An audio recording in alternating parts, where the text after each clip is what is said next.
episode 791 of the podcast that is Swing America, the Outdoor Sports Podcast. It is Wednesday, November 8th, 2023. People, I hope everybody's doing well. I hope everybody is having a great day. How about this? 3 for 3. This is our third episode of the week. If you missed our Monday recap show, make sure to check it out. If you missed Tuesday, talked a little bit of Michigan as well as the opening night of college hoops. And we got ourselves a quick but busy Aaron Torres pod. No, we won't be talking about the Michigan scandal for pretty much the first time in forever. Instead, it is going to be an all football show for a couple things that I do want to discuss. One, the new college football playoff rankings are out, but I don't really want to talk about that. Instead, I've had a few of you ask me, what does the playoff picture look like, Torres? How many teams could realistically make it? I count 11 teams that could realistically still make the college football playoff. I will go through all of them. What's realistic? What isn't? What is the pathway to get in? And then from there, we'll take a quick break. And listen, there's no time to waste. We got a mega weekend of college football, 2 top 10 matchups, Penn State hosting Michigan, Ole Miss at Georgia.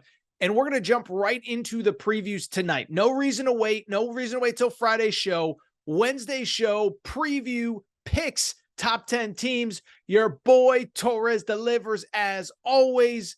So let's get into it. Let's not waste any more time. And let's get to the topic of the day.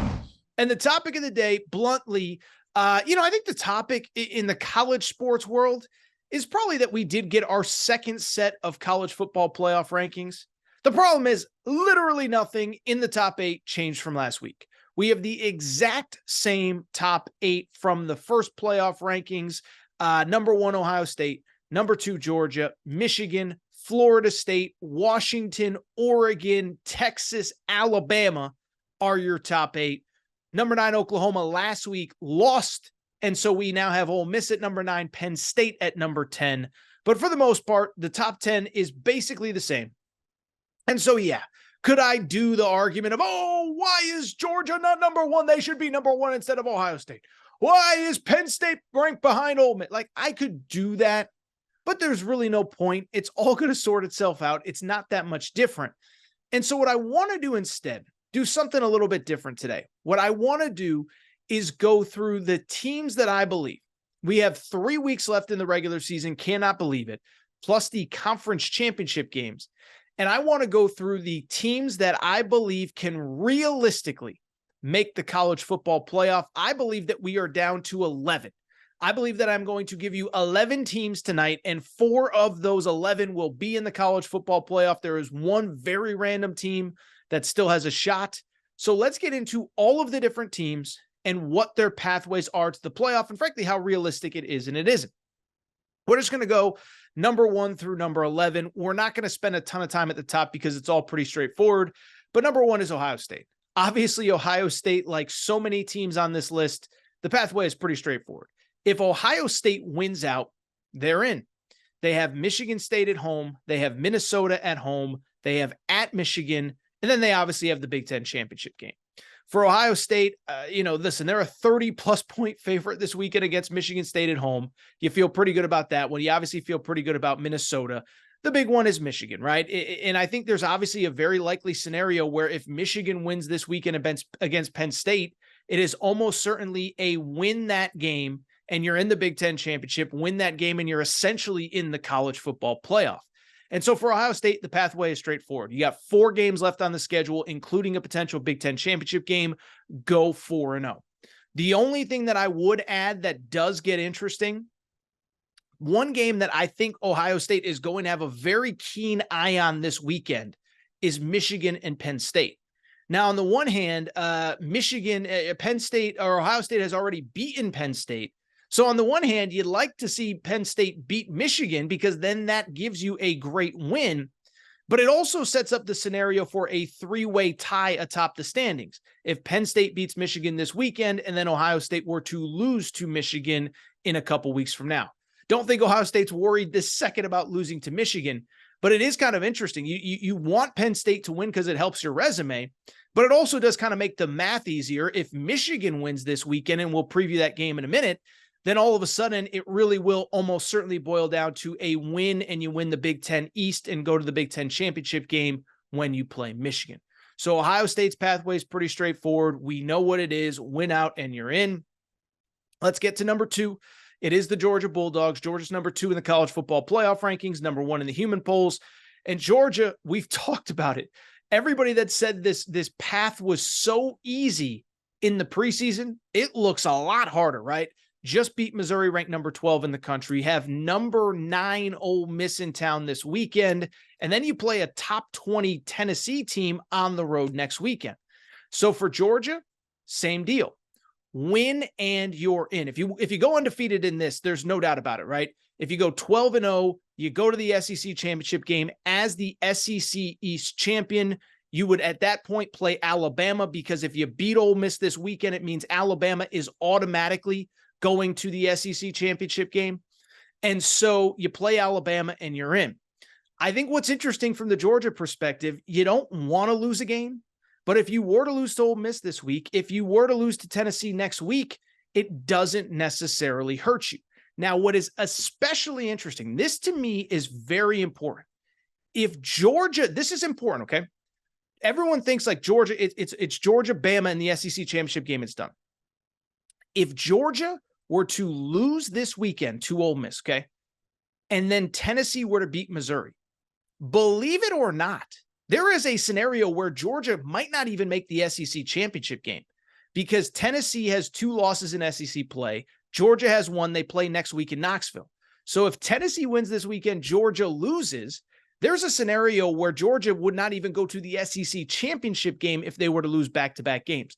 That point, the playoff picture is done, doesn't matter. But I just bring it up to say, I think everybody's just kind of put in pen. It's going to be Georgia and Bama and Atlanta. And obviously, by all accounts, that's the way it's trending, but it isn't done yet. Number 3, it's the Michigan Wolverines. And Michigan, we know what the narrative is with Michigan, but they keep winning.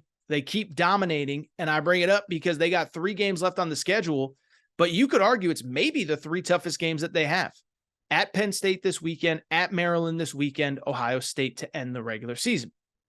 As I just said with Ohio State, you beat Penn State this weekend, you beat Maryland, it's pretty straightforward. You play Ohio State, the winner at that point would go to the Big Ten championship game and be playing for a college football playoff berth, assuming Ohio State takes care of business this week. If you lose this week to Penn State, though, because remember, Ohio State has already beaten Penn State, there is a scenario where you might not, there's a lot at stake for Michigan, right? Because Michigan, if they were to lose to Penn State right now, if they were to finish 11-1, if they were to beat Ohio State and Ohio State's 11-1 and Penn State's 11-1, there's a 3-way tie atop the Big Ten East. As of right now, it's actually Penn State, which would win the tiebreaker and represent the Big Ten in the Big Ten championship game. And so from the Michigan perspective, boy, oh boy, oh boy, you kind of got to take care of business this week, because if you lose this game, even if you were to beat Ohio State at 11-1, if you don't go to the Big Ten championship game, you certainly don't have much of an out-of-conference resume with wins over East Carolina, Bowling Green, and UNLV, although UNLV is a little bit better than people realize. I don't think you get in as a one-loss non-league champion. Ohio State was able to last year at 11-1. I don't think you're able to do it this year. So for Michigan, it really starts this weekend. I really think you got to be 13-0. That's on top of the fact that all the other stuff going on, swirling around outside of the program. Take care of business and you're in. But Michigan, you lose to Penn State. I think at that point, your chances of going to the college football playoff are actually pretty slim. Number 4, Florida State. So Florida State undefeated in the ACC atop the standings. Florida State, another one. Final 3 games are Miami this weekend, Northern Alabama the next weekend, Florida on the road to end the regular season. Then you would play in the ACC championship game. As of right now, it's trending to potentially be Louisville in that game.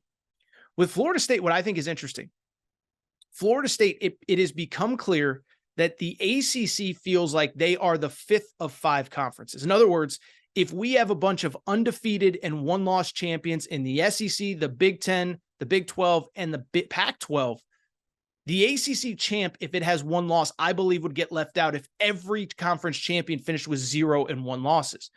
And so from Florida State's perspective, it's getting interesting because that LSU win that looked so good early in the season, well, LSU is now 6-3 overall and completely out of the picture for everything. The Clemson win that felt so good in the moment, Clemson is 5-4 and they're out of everything. Okay. Even the Duke win, which looked good, Duke has taken on some losses since then. And so for Florida State, best that you could do, finish 12-0, win the ACC, go 13-0, leave nothing up for debate. Also from the Florida State perspective, I do think more than most other schools, kind of rooting for chaos elsewhere because of the scenario that if things go poorly or if everybody ends up with one loss, they're on the outside looking in. So the best thing that could happen for Florida State, not only win out, but if Texas were to take a loss, if Washington lost somewhere along the way, if Oregon took a second loss, those are all things that help Florida State, but it's pretty straightforward. Win out and you're in. You take one loss along the way somewhere, though, you could be on the outside looking in. Number 5, Washington Huskies. Credit to them. I picked them to lose last Saturday at USC. They get the victory. Playing very good football out of the USC game. We're not great the previous 2 weeks, but their pathway, there's nothing else to say. Three regular season games left. They are not easy, by the way. Washington over the next 3 weeks plays Utah at home this week, at Oregon State, which is a top 25 team, and then Washington State to end the regular season. And then you would still have to play Oregon in the conference championship game, very likely. And so for Washington, you got to keep winning. But I do think even if you take one loss in league play before the conference championship game, I still think a one-loss Pac-12 champion gets in. The league is strong. Right now, there's about 4 teams, whatever it is that are ranked. Yes, they're all beating up on each other, but if you're Washington, you could take a loss. You obviously can't take a second one. You obviously would have to go to the Pac-12 championship game and win there. But if you're going to take a loss, do it in the regular season. Think they would be fine as long as they take care of business in the Pac-12 championship game. Number 6 is Oregon. Oregon took that loss to Washington. It looks better and better every week. Oregon might be playing the best football of anyone in college football right now. Their path is a little bit easier. They get USC at home, Arizona State, and then they are at Arizona State and then end with Oregon State at home. So Oregon State, in theory, could be a spoiler for Washington, and it could be a spoiler for Oregon, who, remember, they beat a year ago. Oregon at number 6, it's straightforward. You have no wiggle room. You have to win out. You have to win out in the regular season. Then you got to go to the conference championship game and avenge your loss against Washington. Good thing is, since the Washington game, I think you could argue they're probably playing better football than Washington is, destroying everybody in their pathway. They destroyed Cal last weekend. They destroyed Utah a few weeks ago. Manageable schedule, but hey, Caleb Williams is still playing, chip on their shoulder. Be careful with USC this weekend. Oregon wins out. They are in. And boy, oh boy, would I love to see a Washington-Oregon rematch in the Pac-12 championship game. Number 7, Texas. Texas, one loss. They're the only team in the Big 12 right now with one loss. They and Oklahoma State control their own destiny. Now, I don't think Oklahoma State is a playoff contender. Even if they went out, they would have 2 losses, even if they win the Big 12.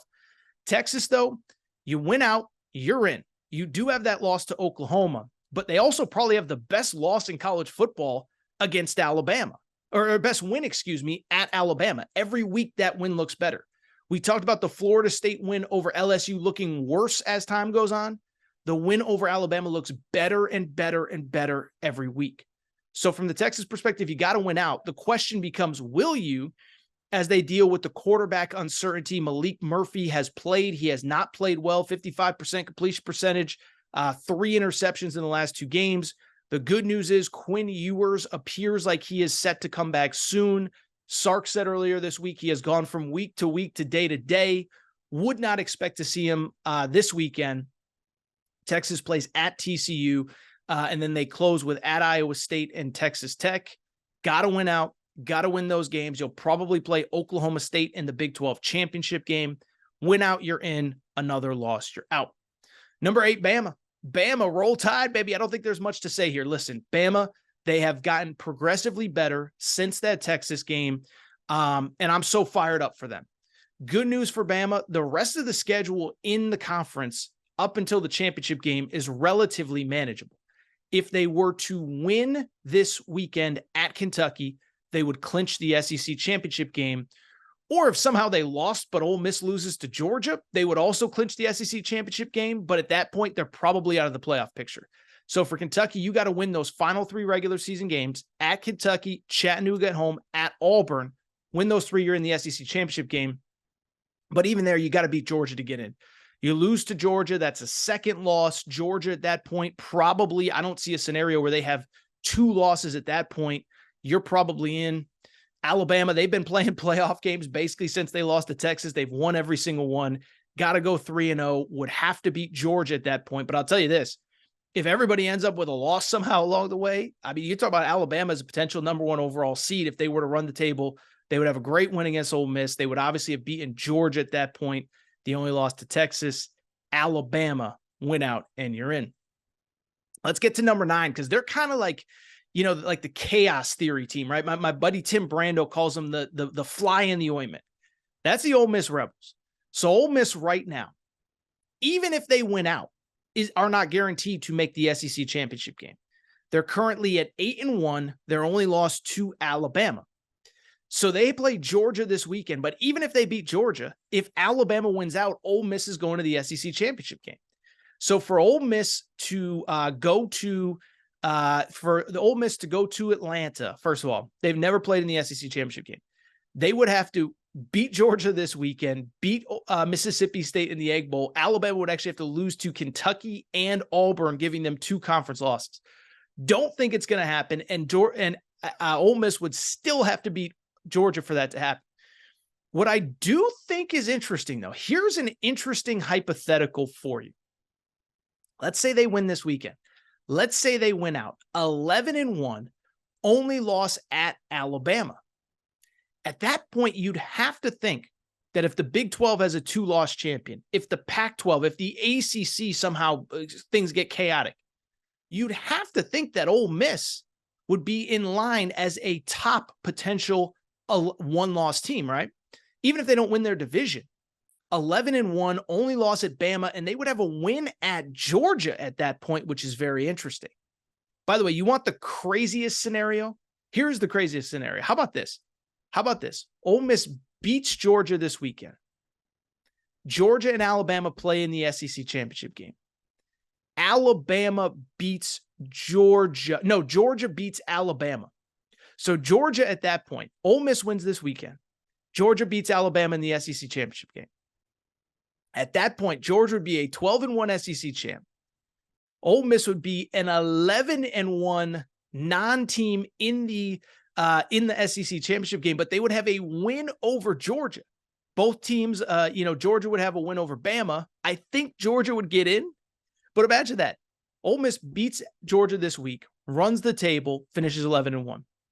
Georgia loses to Ole Miss, but then goes on, beats Tennessee, beats Alabama for an SEC West title. That is a fascinating scenario. Georgia's only loss would be to Ole Miss. Something to consider. Let's get to the final 2 teams. Number 10, Penn State. Listen, it's all on this weekend. They win this weekend. They're very much alive. As I've said a few times, the tiebreaker would be in their favor. But if they were to lose, season's not basically over, but you're still going to go 10-2. You're going to go to a big bowl game, but any playoff hopes are done. Good news for Penn State if they somehow do lose this weekend, and we're going to preview that game momentarily.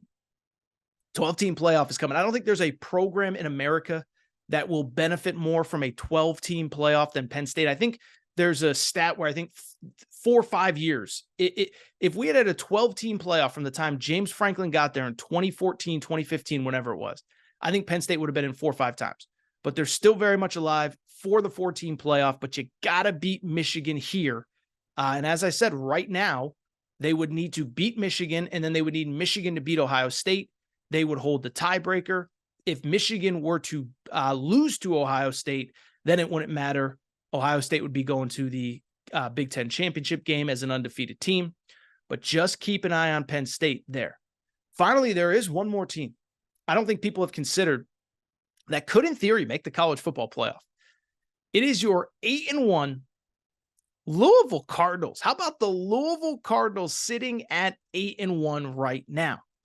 1 loss in the ACC. Couple decent wins, not great wins. They did beat Notre Dame earlier this year. Incredible win for them.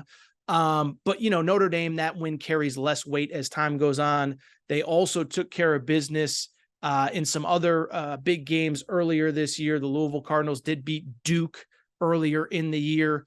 Duke is a really good football team that's obviously struggling right now because of some injuries. Louisville, 8-1. They still have Virginia this weekend, then at Miami, then Kentucky on the road to end the regular season. At that point, you'd be 11-1, go to the ACC championship game like Florida State. I think if you finish 11-1, you better hope that either the Big Ten champ or another champion gets tripped up along the way. And I don't even know if they're going to survive. By the way, you want a team that could potentially cause chaos? It's Miami. They play at Florida State this week, host Louisville next week.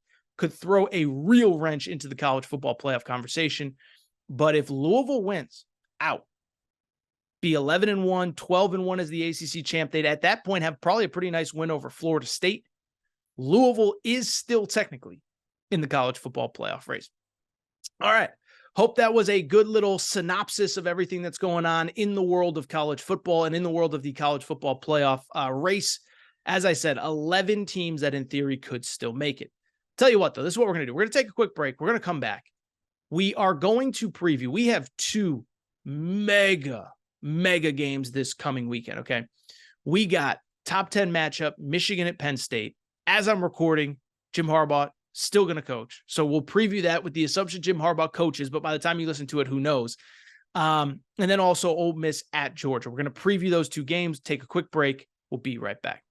Thank you, everybody, for your support of the Aaron Torres podcast YouTube channel. And we have a major announcement as with legal sports betting coming to the state of Kentucky. By the way, college hoop season is here, so Kentucky is on fire. Well, guess what? Here is the announcement. The Aaron Torres Pod YouTube channel has partnered with DraftKings Sportsbook and the DraftKings Sportsbook app. And here is the cool part. DraftKings has an incredible offer for first-time customers who are listeners of the Aaron Torres Pod YouTube channel. Here is what you need to know about that offer. Download the DraftKings Sportsbook app. New customers can bet $5 on any game and get $200 in bonus bets instantly when you use the promo code Torres. That is right, Torres, Torres. It's that simple. Download the app. Bet $5 on any game. Could be pro, could be college, could be basketball, could be football. And you get $200 in bonus bets instantly when you use the code Torres. Thank you to DraftKings Sportsbook. Incredible offer. First-time customers, take advantage right now. All right, everybody. Hi, back. Gonna be back. I do want to switch gears and listen. If you are a regular listener to the Aaron Torres Pod, first of all, credit to you. You're a great person, great humanitarian, great civilian, whatever. But beyond that, if you've listened to this show all fall, we've kind of switched up the format of the show a little bit. This Wednesday show, we sometimes have made the decision to preview some of the big games of the coming weekend on the Wednesday show. Why wait until Friday to talk about all the big games when we could do it on Wednesday, kind of give you time to digest it, to think about it, to bet it? DraftKings Sportsbook, promo code Torres, bet $5 on any game, get $200 in bonus bets instantly. Yeah, you like that plug, didn't you?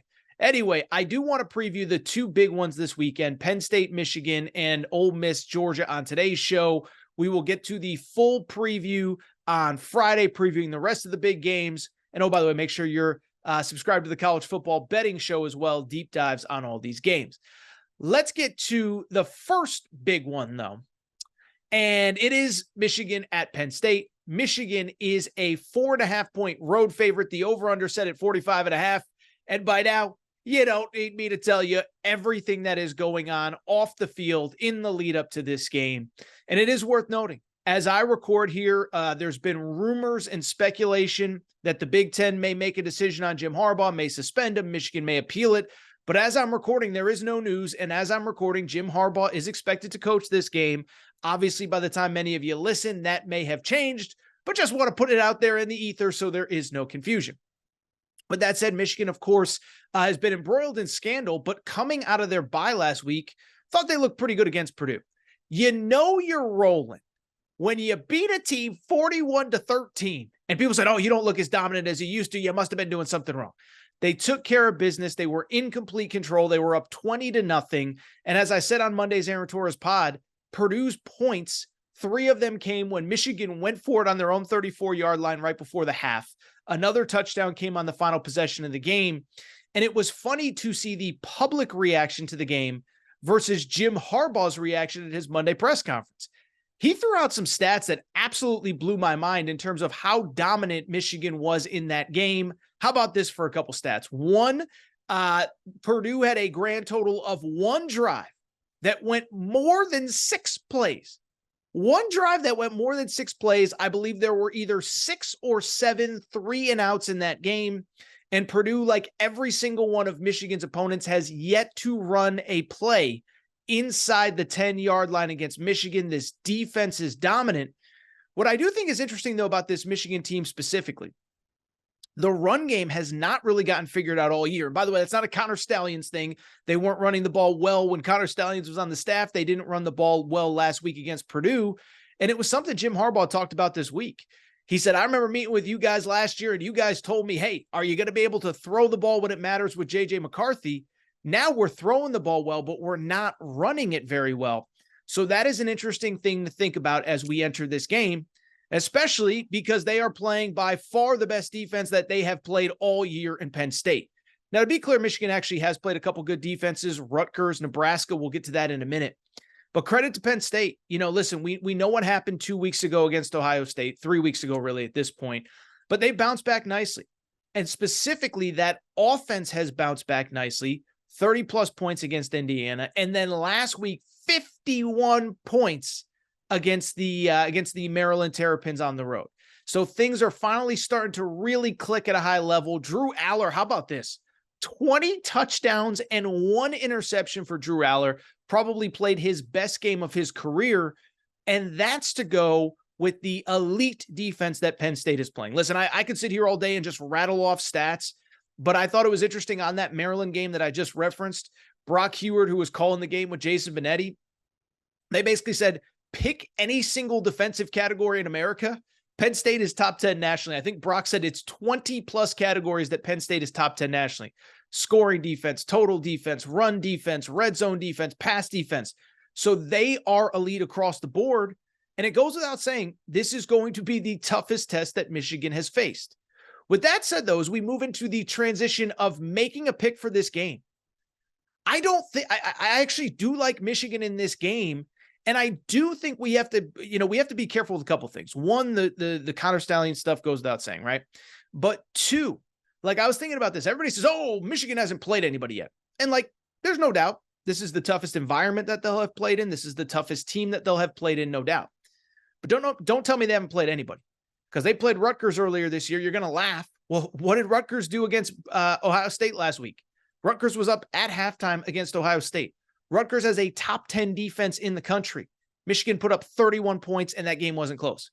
Nebraska, top 20 defense in America, elite rushing defense. That was actually the game that Michigan had its best performance against on the ground with the run, 49 yards rushing. And so I bring it up. Don't tell me they haven't played anybody. By the way, I would say outside of Ohio State, Penn State has not played really elite competition this year either. I guess you could say Iowa's okay. I guess you could say West Virginia's okay.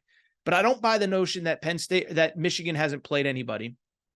And I would also say, well, I think everybody is focused on how does Michigan handle a step up in competition? Here's my thing that I don't think anybody's talking about. We saw Penn State against elite competition. It was not very good. Now, I get it. Ohio State is elite defensively, and Penn State played Ohio State on the road. So I get it. I get those that would say playing Ohio State at home or on the road is completely different than playing Michigan at home, especially in the middle of this scandal, especially with a lot of questions around this Michigan program. But we saw Penn State against an elite defense, and it did not go well. Am I the only one that remembers Drew Aller and that Penn State offense against Ohio State? It was really bad. For people who have forgotten how bad it was, I'm going to pull up some stats for you that are, I don't know if they're going to blow your mind. It was really bad, though. Remember that game for Drew Aller. He finished that game 18 of 42 passing for 191 yards passing. Penn State was 1 of 16 on third down against Ohio State. Again, I get it's different on the road, but at the same time, to me, we saw this team against an elite defense. Drew Aller is not an elite athlete playing quarterback. Very strong arm, good arm. But you get him off script, you make him make plays with his feet, you get him uncomfortable out of the pocket, he struggled. I don't think Penn State has elite receivers. And so I look at this game, I still think the matchups favor Michigan. Better quarterback. Defenses are pretty equal. Penn State's run game is a little bit better, but they haven't really gotten it going either. And lastly, let me say this, and we're going to talk about this a little bit with Georgia here momentarily, because one thing I give credit to Georgia to, they're a very resilient team, but I think Michigan might be one of the most resilient teams that I could ever remember, okay? And it was funny because in the preseason, I talked about this. Michigan in the preseason was my national championship pick. By the way, for Penn State fans, they're like, oh, you're just picking Michigan because you picked them to win the national championship. I actually picked Penn State to go to the playoff as well. I picked Michigan to go 12-0, win the Big Ten East, and I picked Penn State to go 11-1 and beat Ohio State. So, in a perfect world, I'd love for all these teams to get in and make me look smart. But when I look at Michigan, I do think they're one of the more resilient teams I can remember, because think about everything they've been through and think about what we talked about in the summer. When I picked them to win a national championship, remember, Jim Harbaugh was suspended the first 3 games of the year. And what I said at the time, I said, I don't think this is going to affect them at all, because this team has been through more on the field, off the field adversity than anyone I can ever remember. Remember, it was 2 years ago, 2 off seasons ago, that Jim Harbaugh interviewed for the Minnesota Vikings job on the day of National Signing Day.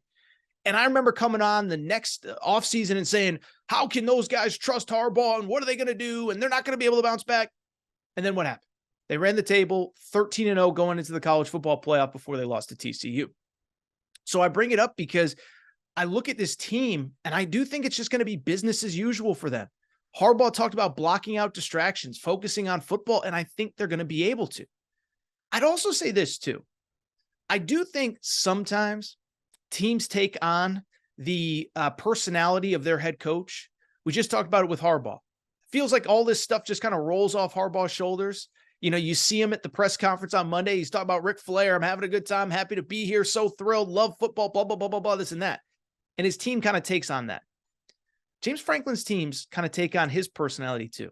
They played tight in big games. They played scared in big games. James Franklin in the past, certainly against Ohio State, I thought he coached scared in that big game. And so I look at this game and I look at James Franklin and I look at how he's handled things. When this story broke a week ago, James Franklin, I don't want to say he was whining, but he was more outspoken than most. Now, this week he's kept it quiet. This week he hasn't given any bulletin board material. But last week it was, well, sometimes you just think you're in a perfect play call and they have a perfect answer to it. And you sit there and wonder, how did that all happen? Not calling him a whiner, but he's kind of a whiner. And when things go good, he's the best guy in the world. And when things go bad, it's whatever. And so I like Michigan to win this game. Do think it's low scoring. Do think having the better quarterback, the more experienced team on the road helps. Go ahead, give me Michigan. I'll say 24-10. Just because I don't think Penn State's going to be able to move the ball. Think the under is absolutely in play, but I am picking Michigan to win and cover on the road. Again, as I record here, Jim Harbaugh will be coaching Michigan. We'll see if anything changes between now and kickoff. Let's keep it going, and let's get to the other big game. And this one is a doozy. Ole Miss at Georgia, Saturday night. So it's not even the SEC 3:30 Eastern, 2:30 Central Time game. Saturday night, between the hedges, Georgia actually opened as a 12-point favorite. It's down to 11. The over-under set at 59.5. And it was funny. I was thinking about this game. We just talked a minute ago about, Torres's big thoughts in the preseason, right? And I picked Michigan to win the national championship. And I picked Michigan to win the national championship over Alabama. And everybody else pretty much had either Georgia winning it or at the very least in the playoff. And I said, I think Georgia gets tripped up somewhere. And the game that I had circled in my head was the Ole Miss game right before Tennessee late in the year. So it's amazing that we're here, and it's amazing that somehow there's even more at stake than I even could have imagined, than any of us could have imagined in the preseason. Georgia's obviously playing for a trip to Atlanta. It's worth noting, if they do not win this game, they are not guaranteed a spot in Atlanta, okay? Tennessee plays Missouri earlier in the day. If Tennessee beats Missouri, it means that it is essentially a winner-take-all Tennessee-Georgia game 2 weeks from now, not this coming Saturday, but the next one. If Tennessee beats Missouri and Georgia loses to Ole Miss, and then Georgia were to lose to Tennessee and Tennessee beats Vanderbilt final week of the season, I know there's a lot on that, but it would be Tennessee going to the SEC championship game. So there's a lot at stake. And then obviously for Ole Miss, there's no secret, right? They are sitting with one loss in the SEC. It is to Alabama. They need to not only win this game, but they need help. Alabama has to either lose at Kentucky or at Auburn. The Kentucky game will be done by the time this one kicks off. So Ole Miss has a lot at stake as well. Should be a fun game, should be an exciting game. As I mentioned, the spread has already come down from 12 to 11, so a little bit of money coming in on Ole Miss early. In terms of this game, I think it's going to be a fun matchup. And I think, we're kind of at the time of the year. We know these teams.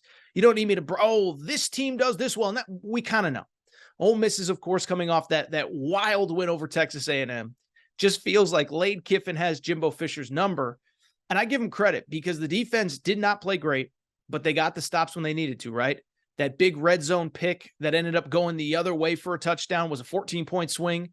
Texas A&M was about to take the lead. Instead, they intercepted a couple plays later. It's a touchdown. And obviously the late field goal, they block it, which leads to the victory. So credit to Ole Miss. The defense and special teams made plays when they had to. And that offense is fierce, man. That offense is fierce. They run the ball well with Ulysses Bentley, with obviously Quinshon Judkins, excuse me. And then that kid, Trey Harris, the wide receiver transfer. My goodness, was he unbelievable. Over 200 yards receiving a week ago. For Georgia, it was kind of status quo, right? Georgia, to me, they remind me of a boxer.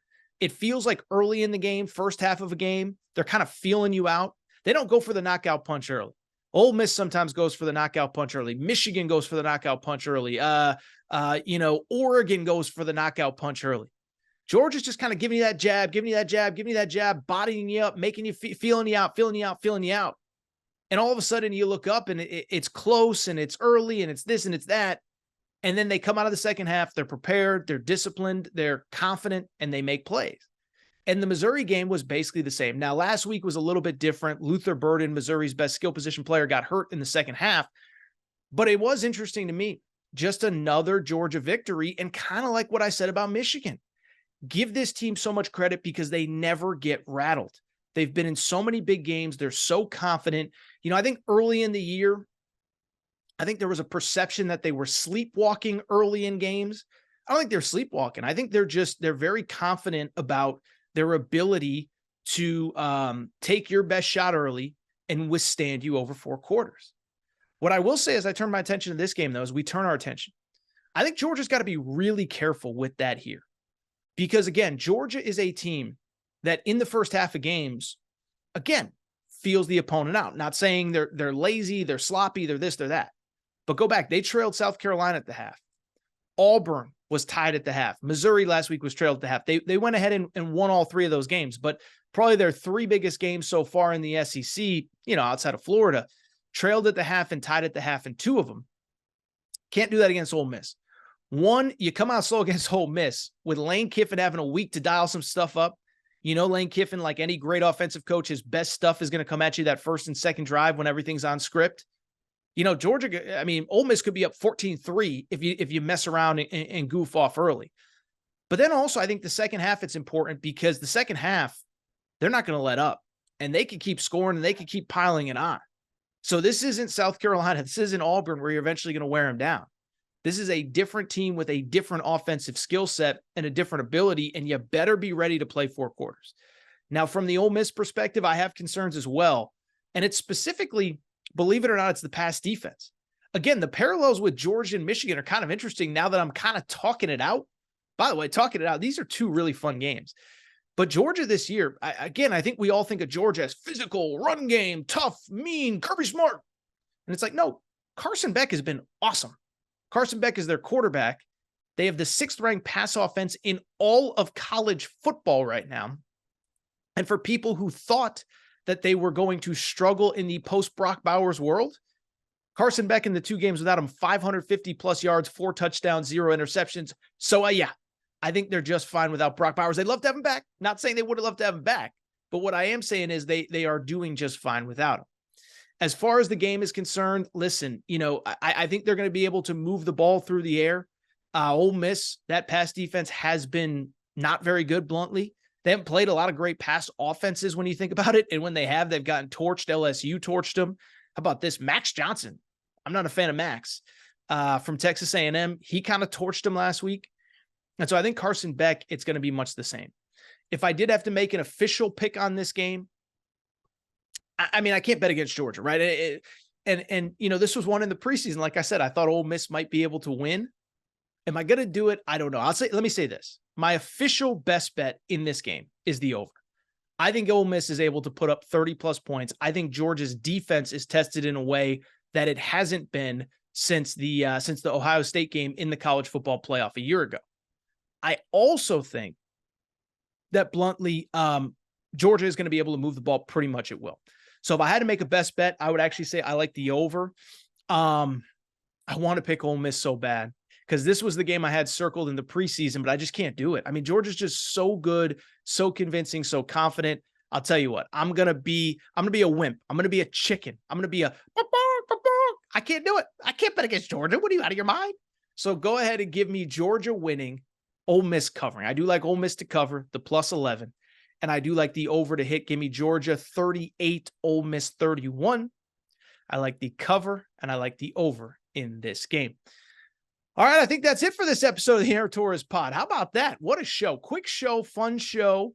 Pretty much, pretty short show. And here's the great part. We did a whole show without talking about Connor Stalions in Michigan outside of just mentioning him in the game preview. So no Michigan updates to report, thank goodness. But I think it's time for us to get out of here. We've had a busy week of shows. If you missed the previous two shows, Monday's recap show was awesome. Encourage you to check that out. Tuesday, we did a little bit of reaction to Michigan, as well as our college hoops takes after night one. Talked a lot of college hoops on Tuesday's show. I also made my Final Four and national championship picks. So if you missed that, make sure to check it out. If you're not subscribed to the show, please make sure to do so. Apple, Spotify, Amazon Music, Google Music, wherever you listen to podcasts, make sure that you are subscribed. Also, make sure to rate and review the show. Go ahead, give us a quick 5 stars. Let us know what you like, what you don't like, all that good stuff. Make sure you're following on social media at Aaron_Torres on Twitter, at Aaron Torres Pod on Instagram, Aaron Torres Podcast Questions at gmail.com, Aaron Torres Podcast Questions at gmail.com. By the way, also on TikTok. Big TikTok guy here. Make sure you're following on TikTok as well. But I do think that's it. Do think it's time for me to get out of here, and I appreciate your support. Shout out to Torrin Craig. Shout out to Rachel, who hates my voice. Shout out to JJ Redick, you F-Ed. Unblock me, bro. What are you doing? Unblock me, JJ. It's hoop season. And I picked Duke to win the national championship. Spoiler alert if you missed the College Hoops Show. I'll be back on Friday. New episode of the Aaron Torres Pod. Also, make sure to check out the college football betting show on Thursday. See you Friday, people.